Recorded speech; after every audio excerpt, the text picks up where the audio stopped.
জুলাই আগস্টে ছাত্র জনতার গণ অভ্যুত্থানে আহত ও শহীদদের পরিবারের সদস্যদের উপস্থিতিতে কুমিল্লায় এক স্মরণ সভা অনুষ্ঠিত হয়েছে। শুক্রবার সন্ধ্যায় কুমিল্লা জেলা শিল্পকলা একাডেমি মিলনায়তনে স্মরণ সভায় প্রধান অতিথির বক্তব্য রাখেন কুমিল্লা জেলা প্রশাসক মোহাম্মদ আমিরুল কায়সার।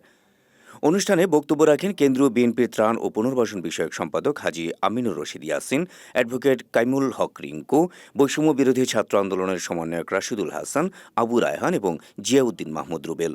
এছাড়াও অনুষ্ঠানে উপস্থিত ছিলেন অতিরিক্ত জেলা প্রশাসক সার্বিক পঙ্কজ বড়ুয়া, আদর্শ সদর উপজেলা নির্বাহী অফিসার রোমেন শর্মা, ছাত্র আন্দোলনের শহীদ ও আহতদের পরিবারের সদস্য সহ সুশীল সমাজের প্রতিনিধিরা।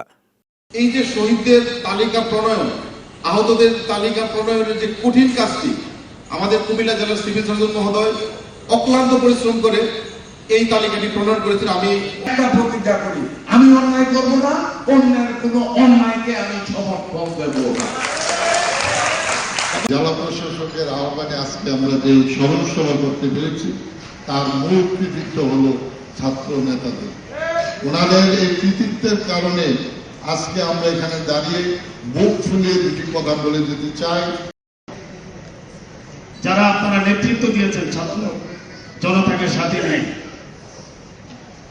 এটা 16 বছরের একটা চূড়ান্ত পরিণতি হয়েছিল 15 আর 5ই আগস্ট। সেখানে কমপক্ষে আওয়ামী লীগের 1000 সন্ত্রাসী বাহিনী শত শত অস্ত্র নিয়ে তারা আমাদের উপরে গুলি করা শুরু করল।